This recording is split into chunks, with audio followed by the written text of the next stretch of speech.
Hi, it's me, Candy. I've just got to the town.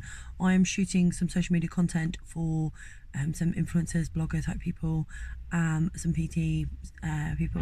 So I'm going to try and take along as much as I can. I'm going to kind of hopefully amalgamate them all into one video, just to show you the difference between shooting for, say, a lifestyle fashion blogger and somebody who needs content for their social media for a different kind of business. Also, that they're male and female. So hopefully it'll go to plan. Everyone seems to be arriving soon, so I'm going to head out.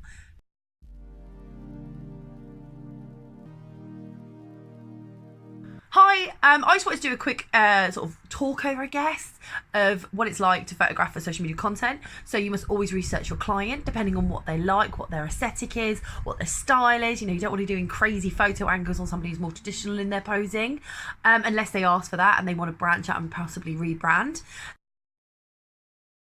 The other thing is you need to know what platform they're going to use the imagery on. So, you know, Instagram crops are very different to what works on Facebook, and you need to make sure that you offer them both those options. Or if they say, look, this is predominantly for Instagram, you can then shoot with that in mind.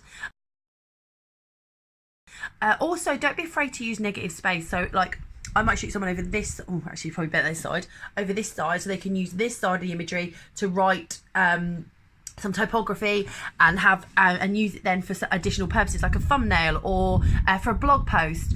And I always talk to my clients about that, and I offer that as an option. I always like to deliver a little bit more than what they're expecting. I let them pick the final imagery because they know what fits in, but we have a clear idea and a plan.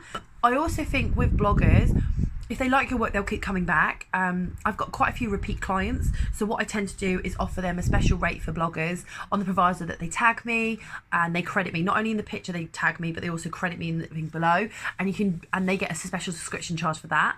I have something called the business photography subscription, which is a place for medium-sized businesses or slightly smaller business to employ me to come along and photograph all their social media content for a month. It's hugely popular, but it doesn't always work for the more localized blogger or influencer who's just a one-person band, if you like. So I do these little mini shoots that offer them a small selection of images that might be great for a couple of social media posts, and it works out to be really popular. It's a nice sort of bread and butter feed. I am finding that I'm getting more and more people coming in, and I found that the more grassroots level the influencer is, so someone who perhaps has under 100,000, or even as low, that's not very nice, is it? Even as few followers as say 2,000 can get me quite a few. So don't be afraid to work with people who don't have the massive following. I talk about the clients and what they want to show. So with Terry, who was from the Real Ale House, he's been quite outspoken recently amongst the local businesses about the new parking charges in his area, and has been featured quite heavily in the newspaper and on the radio. And he wanted some images that were a bit more storytelling about him as a person and also about him as a business. Some dogs going mad outside, they're probably mine.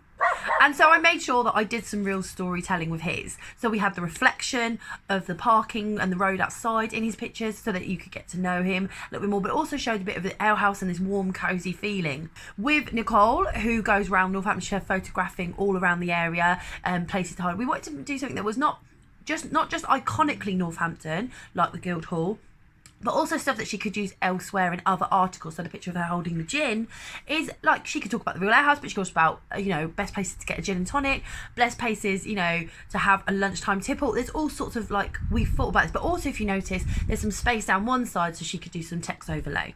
When it came to Jamie, he is a PT, physical trainer, but he also wanted to show a different side of himself on his platform, which showed that he isn't just about fitness. He's well aware of the day-to-day life people go through. Also about perhaps that fitness doesn't always refer to physical fitness, it can call it to mental fitness, and taking time out and some self-care. So we took some images of him looking quite dapper, walking around, enjoying the days, having a walk outside, because he wanted to do something that was a bit more thought-provoking for him, so he could write some great articles and have it on his Instagram, and stuff that shows him as a real person and not just a person in a gym kit. I hope you enjoyed this video, but I will say that the best way to get the best social media content photography for your client is to research your client, speak to your client, get to know what they want, and think bigger than just straightforward. Think about where you could put a text or storytelling within that image. Think about the location, perhaps the duality of that image, so it's not just a picture of the blogger or the influencer, it's also about the location, and maybe they will reshare it. And this idea that it's this whole network thing. And I have found that since I started shooting social media content a lot more, I'm getting a lot more business in. and I'm enjoying it loads because I'm getting to know the area, and lots of people are recommending me because they're seeing that whilst your phone is a great idea, you know, when you're out and about, something a little bit more different, a little bit extra, a little bit more slicker comes with a professional photographer.